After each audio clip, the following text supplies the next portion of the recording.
Урматтуу мекендештерим, мында ойлоп карай турган болсок, бүт өмүргө жете турган мотивация не өзү? Бүт өмүргө жете турган, өмүрдүн акырга чейин, жашоонун акырга чейин жете турган дух берүүчү, күч берүүчү мотивация не? Ошо тууралуу кыскача нускача токтотобуз, урматтуу мекендешим. Мотивация деген кече жакында пайда болду. Бүгүн кечкурун көрөсүз, күчтүү видеолорду көрөсүз, же күчтүү тематикадагы китептерди окуйсуз. Анан эртең туруп андай кылам, мындай кылам, мындай ишти кылам, же чуркайм, же физический бир нерселерди кылам, анан ийгиликке жетем деп ойлойсуз дагы. Ошол күнү саарлап турасыз, саарлап тургандан саат 10-да турасыз да. Бирок кечеге сиз бакты максаттарды койгонсуз. Бакты турам, чуркайм, күчтүү аракеттерди кылам, жаман нерселерди жебейм, чегиш таштайм, бардыгын таштайм, туура нерсени кылам, максатыма жетем деп ниет коесуз. Бирок ошол эле нерселерди эртеси күнү саат 10-да туруп кылышты баштайсыз. Же бир күчтүү видео көргөндө, же бир күчтүү китеп окуганда дух кокусаң келет дагы күчтүү аракет кылып туруп, болду, өмүргө таштап коесуз. Шаардан, мисалы айылдан шаарга сурулуп келген студент, окуучу күчтүү окушту баштайт. 1 жыл күчтүү окуйт, 2 жыл болду, анан кийин шаарга көнөт, бары жогу көнөт. Себеби анда коркуу бар эле да. Айтайын деген маселе эмне, урматтуу мусулман бир туугандарым? Бүгүн ар ким ар нерсени түшүнөт, ар ким ар кандай темада, ар ким ар нерсени ойлоп жүрөт. Адамдарды мындай саарлап эле чыксаңыз, телефондо биринчи рекламалар келет, сообщениялар келет. Көзүңүздү ачышы менен телефондогу ар кандай рекламалар, ар кандай сообщениялар, досторго жооп бериш керек. Ар кандай нерселер сизди алгырышты баштайт да. Автобуска түшсөңүз, автобустагы рекламалар, автобустагы адамдар, салам алейк, жолдогу адамдар бардыгы сизди өзүнө тартышты аракетин кылат. Жумушка барсаңыз дагы жумуштагы адамдар сүйлөштү калайт сиз менен, бирөөлөр жөндөн-жөн чала берет, бирөөлөр суроо берет, башка кылат. Айтор ушул нерселер, бардык нерселер өзүгө тартышты аракетин кылат. Бирок сизде бир нерсе болуш керек. Ал нерсе эмне? Сизди бул дүйнөдө дагы, акыретте дагы жакшы жашашыңызга себепчи боло турган нерсе не? Бул максат. Сиз качан көрдүңүз, урматтуу мекендешим, максатсыз адамдын жөн эле жүргөнүн? Мисалы жөнөкөй эле эртең ажыдан апаңыз келет экен десе, саат 3-тө туруп аэропорттон тосуп алып, күндүзү да уктабайсыз, ошо түнү менен бир саат 11-12 уктабайсыз. Неге сиз ошондой уктабайсыз? Башка күндөрү уктайсыз, чарчап калдым деп. Эмнеге ошол күнү уктабайсыз? Себеби сизде кыла турган ишиңиз бар эле да. Кыла турган ишиңиз бар эле, ошол нерсе сизди уктаткан жок, чарчаткан жок. Айтайын деген маселе, сиз жөнөкөй эле көчөгө чыгып таксиге отурсаңыз, таксиге адрести айтасыз. Жалга барам, Бишкек паркка барам, же Туркияда болсоңуз Анкарага барам, бирдекеге барам деп боло турган адрести айтасыз. Адрести айтпасаңыз, такси эч жака жүрбөйт. Самолетко да билет алып атканда уча турган жериңизди анык түрдө билип айтасыз. Эмнеге, урматтуу мекендешим, максатыңыз жок жашоодон? Эмнеге бир чоңураак нерселерди үмүт кылбайсыз? Албетте көчөдө кетип атып чоң бир жипте бирөө өтүп кетип атса, мен мындай болбойм деп духуңуздагы, рухуңуздагы түшүп калышы мүмкүн. Бирок Аллах бардык нерсеге кадыр го. Аллах бардык нерсеге кудуреттүү го, урматтуу мекендешим. Ошол дини жок, абири жок, уяты жок, адамгерчилиги жок бир капырга, мусулман эмеске берген ийгиликтерди неге Кудай Таала сизден аясын? Сизге дагы чоң максаттарды койсоңуз, албетте Кудай үчүн, Аллах үчүн эч нерсе эмес. Бол деген сөзгө дагы негизи Аллахта да муктаж эмес. Болгону бизге мисал келтириш максатын айткан. Максат сөзсүз түрдө болсун. Урматтуу мекендешим, максат болгондон кийин максатка жете турган чек дагы сөзсүз түрдө болуш керек. Бүгүн максат кой дейт, реал эмес максаттарды коюп алат. Президент болом дейт. Аз жаш бала дагы антип максат койбойт. Максат коюшуңуз керек, ошолго жете турган убактарда так туура болуш керек. Мисалы армияга барган жоокер 1 жыл психологиясында месинде 1 жыл кызмат кылам, 1 жыл ошо кыйынчылыкка чыдаймын, 1 жылдан кийин үйгө кайтып келем, жыргап жашайм деген ой түшүнүгү болот. Анан ошо армияга баргандан кийин ошол нерселерге чыдайт. Канчалык кыйынчылык болсун, канча жуманыя кылбасын, канча түрдүк тартынбасын, же 6-да турбасын, 10-да уктабасын, кандай кыйынчылык болсун чыдайт. Неге чыдайт? Себеби 1 жылдан кийин бүтөт бул кыйынчылыктар деген ойдо түшүнүк бар. Анық анда максат бар, билет, ошо психологиясы меси дагы көнүп бүткөн, 1 жылдан кийин ушул бүтөөрүн билет да. Сиздин дагы максатыңыз сөзсүз бүтө турган чени болуш керек. Максатты коюп алып, асмандагы максатты коюп алып, жылдыздар үстүдөгү максаттарды коюп алып, ага жетпейсиң сен эч качан. Сен дароо эле көчөдөгү бомжтан Дубайдын шейхиге айланам деп ойлобо. Максатың анык болсун, жете турган жолдор дагы анык болсун. Чындыгында, урматтуу мекендешим, мындай карасак ким болбосун? Көчөдө ар бир адам максат менен жүрөт. Бир жерге чуркап аткан, бир жерге барып аткан, документ бүтүрүп аткан, магазинге кетип аткан, дүкөнгө чыгып келип аткан, бирөө даратханага кетип аткан. Бирок, урматтуу мекендешим, качан көрдүңүз сиз жөн эле жүргөн адамды? Албетте максаты жок адам жөн эле жүрө берет. Анан адамга ал дух берет, бул дух берет, бирөөлөр насаат берет, бирөөлөр сөз аркылуу, бирөөлөр аракет кылат. Бирок сиз өз максатыңыздан тайбашыңыз керек. Ким эмне десе дагы. Анан ошол максат жолуңузда жөнөкөй эле мисалдарды келтире турган болсом, эң күчтүү мотивация, адамга дух бере турган нерсе бул албетте урматым мекендешим муктаждык.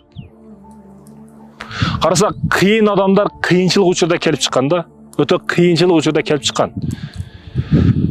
Кайсы учурда көрдүңүз сиз? Дааратканага, туалетке өтө баргысы келип аткан адам, дааратканага, ажатканага өтө баргысы келип аткан адам, мен унутуп калыпмын, мен эсиме чыгып калыптыр, мен эртең барсам дагы боло берет дегенин. Ажатканага баргысы келген адам автоматтык түрдө эч нерсени карабайт, эч кимге карабайт, эч кандай тоскоолго карабайт, туалетке биринчи кезекте жүгүрөт ал. Неге? Ал муктаждык ушунчалык келип калды да.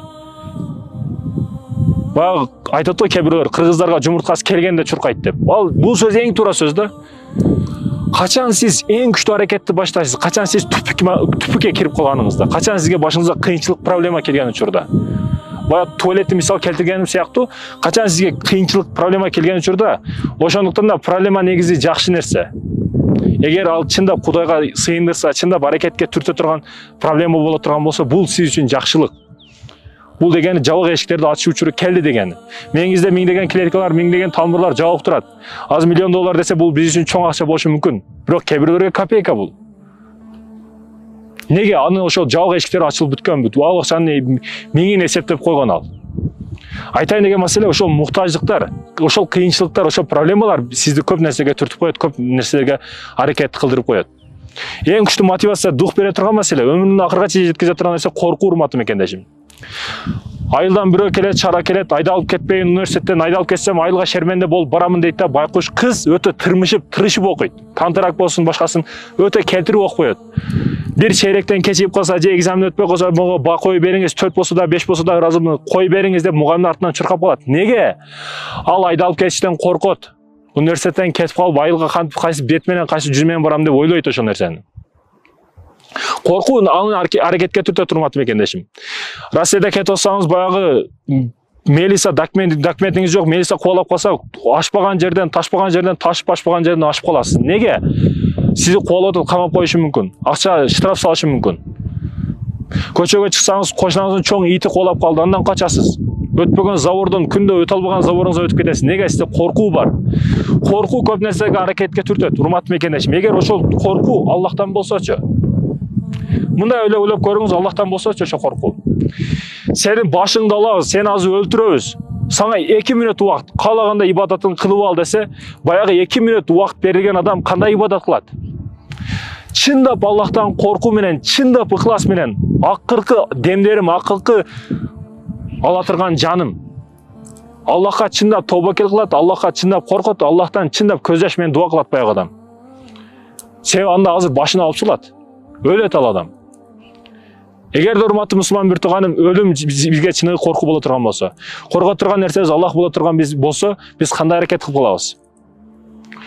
Бүгүн урматтуу мусулман бир тууганым, ошол коркуу негизги аракетти, духту берип коет экен. Армияда мисал үчүн кээ бирлер командирден коркуп чуркайт мисал үчүн. Коркуу бар себеби ошондо. Ошондой экен, урматтуу мекендешим, бул бериле турган нерселерден туура пайдаланып биш керек. Адам акылга аракет кылыш керек, илимге аракет кылыш керек. Илимсиз кимбиз? Илимге аракет кылсак кимбиз, урматтуу мекендешим? Анан токтоло турган негизги маселе, бүгүн кээ бир мусулмандар, көп эмес, албетте деңгээли жогорулаган, кээ бирөөлөр акчаны, дүйнөнү азгырат дейт. Мисал үчүн акча колдун кири дейт, акча келет кетет дейт, акча адамды азгырат дейт, жамандык алып барат дейт, шайтандан бул дейт. Мен колледжде окуп жаткан учурумда бир жолукчан эже, биз окусак, эгерде биз илим ала турган болсок, мындай англис, химия, физика бизге мүмкүн эмес дейт да. Бедүй заман Саид Нурси ким болгон? Ал астронавт болгон, ал химик болгон, ал физик болгон, күчтүү алым олия болгон да ал адам. Биз илимден качпашыбыз керек. Баягы адам ошондой сүйлөп атат, мен кадимгидей мусулмандар паска уруп атат да. Илимден дагы, акчадан дагы биз качпашыбыз керек. Болгону биз ошол нерсени туура нерсеге пайдаланышыбыз керек, урматтуу мекендештер. Себеби мусулманда чындап түшүнүк бар да, мусулманда чындап акыйкат бар. Ал акчаны кайра колдонушту билет, адал арамды билет. Арам нерсени мусулмандар билет да. Мусулман эмес, адамдын колуна акча түшсө ал каалагандай жыргайт, каалагандай иштетет, каалагандай акчаны сарптайт, ичет, чегет, жатат, жалкоолук кылат, кумарын кандырат, ошентип эшек жашоосун баштап алат. Неге? Себеби анда адал арам деген, Кудайдан коркуу деген түшүнүк жок. Эгер ошол акча мусулманга келе турган болсо, мусулман Кудайдан коркот, адал арамды билет, адал арамды түшүнөт. Ал Кудайдын берген законунун негизинде акчаны иштетет. Бирөөлөр акчанын колдун кири дейт.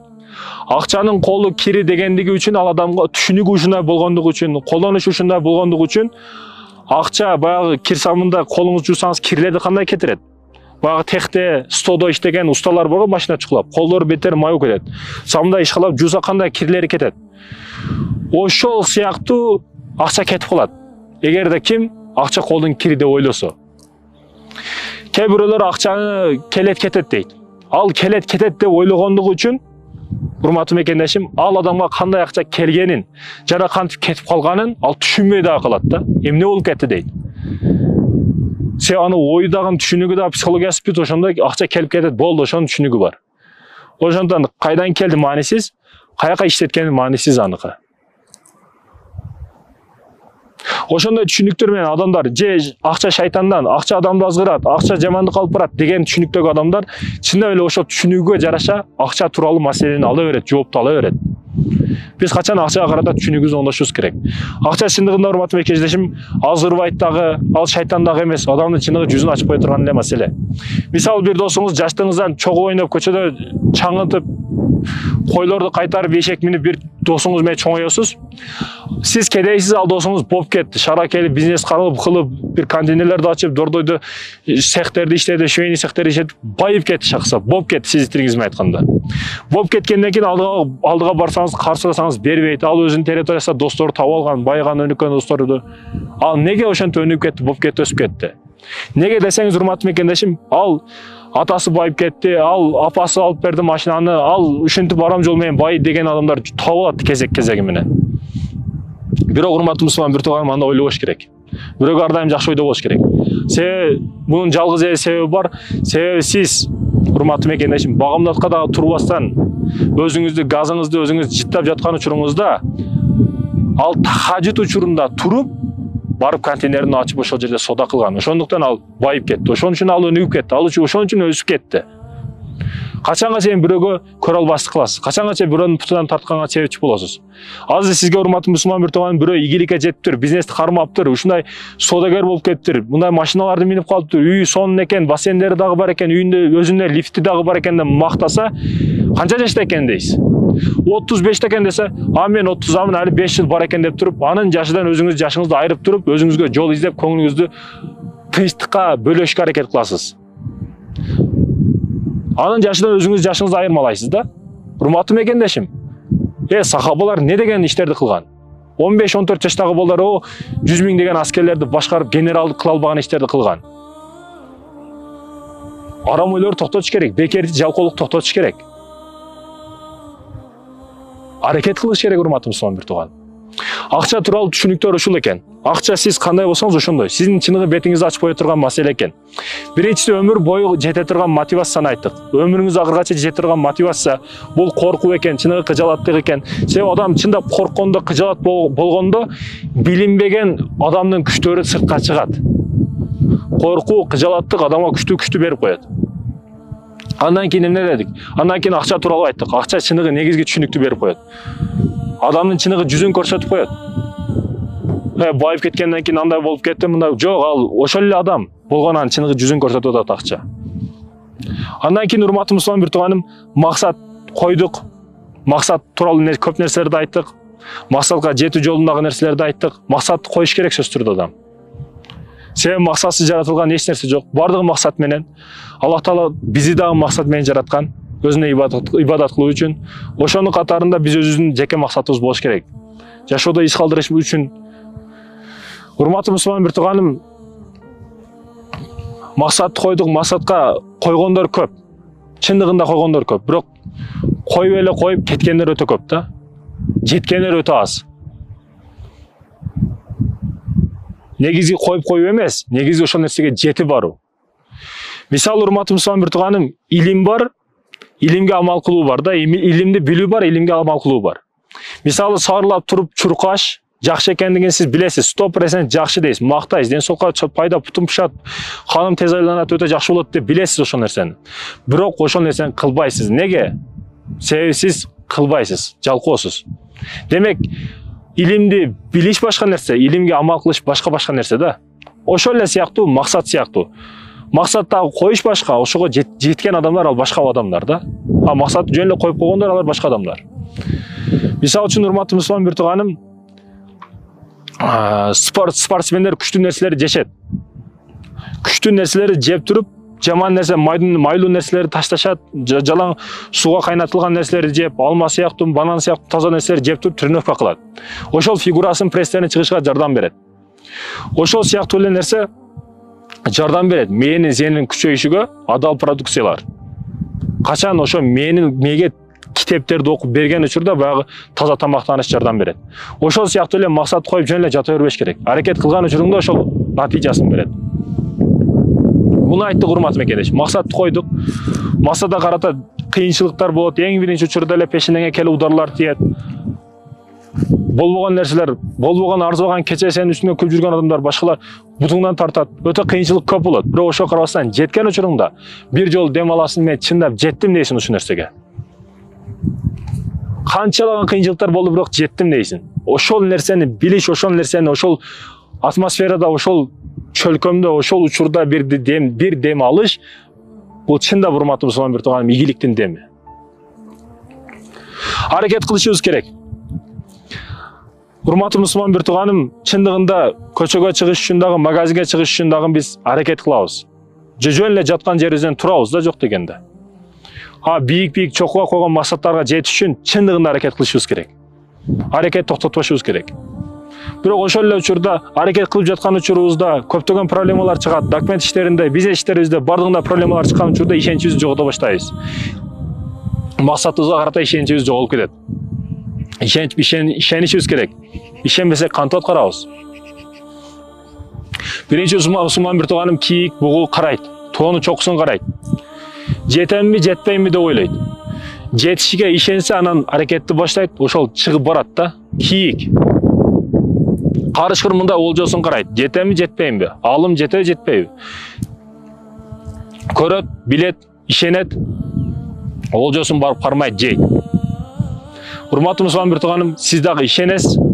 Башында ишенич менен максатыңызды койдуңуз, ошого жетишиңизге ишенесиз. Анан аракетти баштайсыз да. Ишенбесеңиз кантип жетесиз максатыңызга? Ошондой экен, ишенич негизги маселе. Воскресенье күнү орустар церковька барат, жума күнү, пятница күнү мусулмандар мечитке келет. Неге? Себеби Аллах берет дейт да, жума күнү мечитке барсак, Кудай Тааладан сурасак, бизге жакшылыктарды берет дейт, мусулмандар ишенет. Орустар эле биз сыяктуу ишенет, бирок Иисус Христос анын баласы, ошондой деп алар ишенет. Сиз неге воскресенье күнү церковька барбайсыз? Жума күнү мечитке келесиз. Себеби сиздин ишеничиңиз мечитке алып келет. Церковька эмес, сиз Кудайга ишенесиз, Иисус Христоска эмес. Ошондой экен, урматтуу мусулман, ишенич негизги маселелердин бири. Биз ишенишибиз керек, максатка жетишибизге ишенишибиз керек. Бай айткандай, жолдо баратсаңыз, зүркүрөгөн этажка үйлөрдү көрүп, чоң имараттарды көрүп, бизнес кылып жаткан, катырып жаткан адамдарды көрүп, мен мындай боло албайм деп ишеничиңизди жоготуп коесуз. Ишенишиңиз керек. Ишенич максат жолундагы негизги кадамдардын бири болуп эсептелет. Урматтуу мусулман бир тууганым, чыдамкайлык, өжөрлүк, көкпеттик. Мындай карасак, чындыгында ийгиликке, жакшылыкка жеткен адамдардын бардыгы чыдамкай болгон. Максат жолунда кайткан эмес. Бир нерседен өжөр болгон. Алмайынча койбойт да, жетмейинче койбойм дейт. Чындыгында урматтуу мекендешим, карасак, ийгиликтүү адамдардын бардыгы өжөр болгон, көкпет болгон, кайткан эмес максатынан. Сен дагы ошондой бол. Үмүтүңдөн үзбө. Жаш бала дагы ыйлап бирдекесин алат. Урматтуу мусулман бир тууганым, өжөр болгон Аллахта пенделер дагы Аллах Табаракатадан сурап бирдекени алат сөзсүз түрдө. Жыйынтыгын берет. Бисмилла деп жолго чык, Кудай Таала сенин кыйынчылыктарыңды эмне азаптар тутасың, эмне жыргачылык көрүп атасың, билип турат. Ошого жараша сыйлыгын, жакшылыгын берет. Эч качан кайтпа, аракет кыл, урматтуу мусулман бир тууганым.